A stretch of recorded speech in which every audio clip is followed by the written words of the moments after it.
నుంచి ఆన్ చేయగానే ఇక్కడున్న గాలి బయటకు పోతుంది, అంతే. బుస్మన్ సౌండ్ వస్తుంది. దానికే భయపడ్డవాళ్ళు కోకొల్లలు.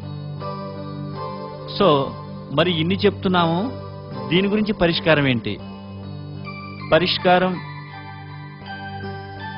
Gas fuse.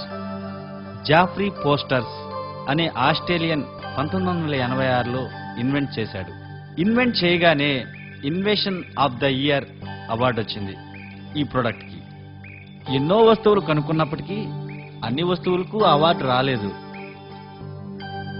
ఇది ఇన్వెంట్ చేసిన ఫార్ములా బర్నాలిస్ అనే ప్రముఖ శాస్త్రవేత్త ఫార్ములా ఆధారంగా ఇది తయారు చేయబడింది. అదే ఫార్ములా ఆధారంగా విమానం ఈరోజు ఎగురుతుంది. విమానం తయారు చేయబడింది. దీనికి ఇంటర్నేషనల్ పేటెంట్ రైట్ కూడా వచ్చింది. ఏ వ్యాపారస్తునికి కూడా మానవ సేవ చేసుకున్నారని చెప్పి అవార్డు రావటం మీరు విని ఉండలేదు, గతంలో జరగలేదు, ఇక ముందు బహుశా జరగదేమో. ఈ ప్రోడక్ట్కి సర్వీస్ టు మ్యాన్కిండ్ అవార్డు, మానవ సేవ చేస్తున్నారని చెప్పేసి అవార్డు ఇవ్వటం జరిగింది. మరి ఇది పనిచేసే విధానం చూద్దామా? సిలిండర్కి ఏ విధంగా అయితే మనం రెగ్యులేటర్ పెడతామో అదే విధంగా గ్యాస్ ఫ్యూజ్కి రెగ్యులేటర్ అమర్చాలి. అమర్చాను, ఆన్ చేశాను. గ్యాస్ ఫ్యూజ్ కూడా రెగ్యులేటర్ లాంటిదే, రెగ్యులేటర్ ఫంక్షనింగే ఉంటుంది. సో ఇది కూడా ఆఫ్లో ఉన్నప్పుడే ఇది పైకి లేస్తుంది. చూడండి, ఇలా ఇక్కడ గ్యాప్ ఉంటుంది. అదే ఆన్లో ఉంటే ఇది పైకి రాదు. సేమ్ రెగ్యులేటర్ మెకానిజం మాత్రమే ఇక్కడ ఇచ్చారు. మళ్ళీ చూడండి, ఇది ఆఫ్లో ఉంటే ఇక్కడ గ్యాప్ ఏర్పడి పైకి లేస్తుంది. ఈ ప్లాస్టిక్ 2 దీన్ని పైకి లేచినప్పుడు మాత్రమే దీన్ని సిలిండర్కి బిగించడం వీలవుతుంది. మళ్ళీ ఆన్లో ఉంటే ఇది పైకి లేగదు. సో ఇప్పుడు నేను ఇది బిగిస్తాను, చూడండి. ఇది ఆఫ్లో పెట్టాము, గ్యాప్ వచ్చింది. పైకి లిఫ్ట్ చేసి ఈ విధంగా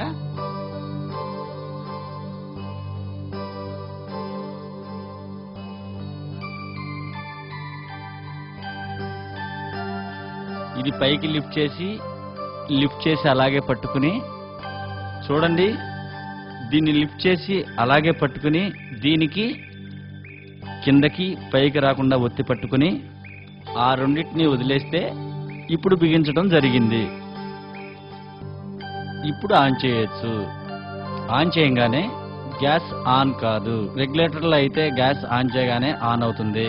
ఇక్కడ ఒక మొట్టమొదటి లాభం, ఈ పరికరం ద్వారా గ్యాస్ లెవెల్ సూచిస్తుంది. ఇప్పుడు ఇది కార్లో, బైక్లో పెట్రోల్, డీజిల్ లెవెల్ చూపించే మాదిరిగా ఇప్పుడు ఇది లెవెల్ చూపిస్తుంది. చూడండి, దీన్ని 1-2 సార్లు మామూలుగా రెగ్యులేటర్ సిలిండర్ లాగానే ఇలా బిగిస్తారు. బిగించిన తర్వాత 1-2 సార్లు ఇలా ప్రెస్ చేస్తే పైకి లేస్తుంది. ఇప్పుడు ఇందులో గ్యాస్ ఇంకా ఉన్నట్టుగా సుమారుగా మనకు లెవెల్ చూపిస్తుంది. ఇప్పుడు గ్యాస్ ఆన్ అయింది, గమనించారా? ఓకే, నౌ సరే, ఈ కొత్త పరికరాన్ని పెట్టినాము. మరి ఇప్పుడు ఇలా వంట చేసుకోవడానికి స్టవ్ వెలిగించి చూద్దాం.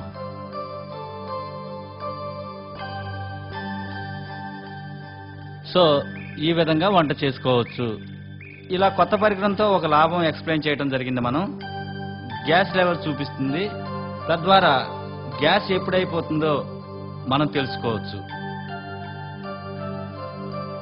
రెండోది, గ్యాస్ ఈ పనికి ఇందాక చెప్పినట్టుగా ఇన్ని చోట్ల ప్రమాదం జరిగే అవకాశం ఉంది. కాబట్టి ఈ ప్రమాదాలు కాకుండా, డైరెక్ట్గా ప్రమాదం కాకుండా, ఈ అన్ని చోట్లలో మైనర్ లీకేజ్ ఉండే అవకాశం ఉంది.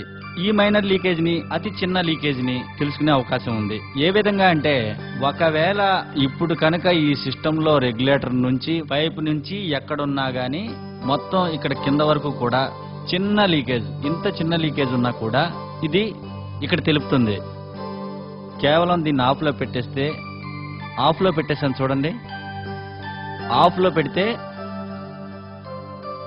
ఇది ఆఫ్లో పెడితే మనకి ఇక్కడ ఏమైనా లీకేజ్ ఉండుంటే ఈ పాటికి ఇది నీడిల్ కింద పడిపోతుంది, జీరోకి పడిపోతుంది.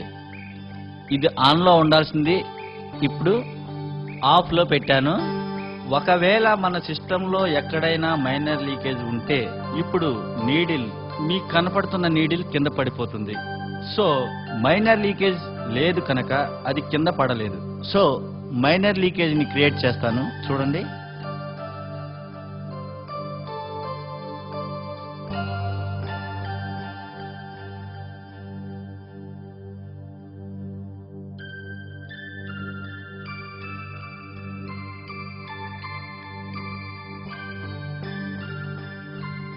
చూడండి, జాగ్రత్తగా గమనించండి. స్టవ్ వెలుగుతుంది, మైనర్ లీకేజ్ కూడా వెలుగుతుంది. చాలా చిన్న లీకేజ్ కూడా వెలుగుతుంది, స్టవ్ వెలుగుతుంది. సో ఈ మైనర్ లీకేజ్ లేనప్పుడు మనం మైనర్ లీకేజ్ టెస్ట్ చేసినప్పుడు నీడిల్ కింద పడలేదు. ఇప్పుడు మైనర్ లీకేజ్ ఉన్నట్టుగా గమనించాం మనం. ఇప్పుడు దీన్ని ఆఫ్ చేస్తాను, చూడండి. మైనర్ లీకేజ్ ఉంది.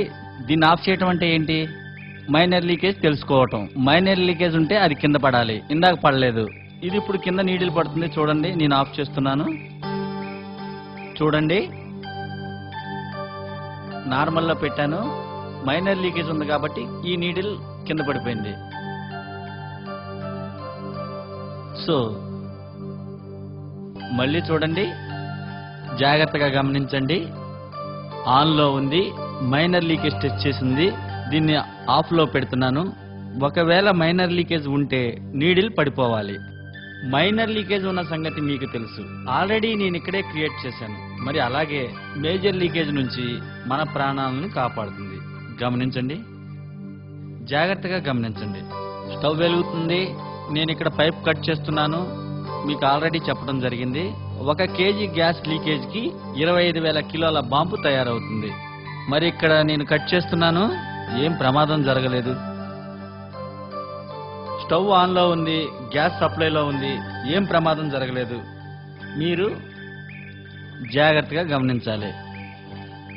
మళ్ళీ చూపిస్తాను మీకు. ఇదిగో చూడండి,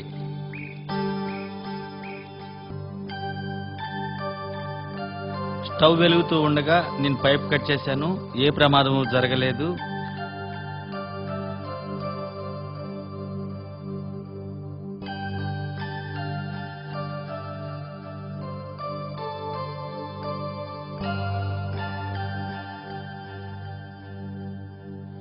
గ్రామ్ గ్లాస్ బ్లాస్ట్ నేను ఆన్ చేసినప్పుడు బలవంతంగా బయటకు వస్తుంది. ఇక్కడ ఓపెన్ ఉంది కాబట్టి, మేజర్ లీక్ ఉంది కాబట్టి ఇక్కడ అది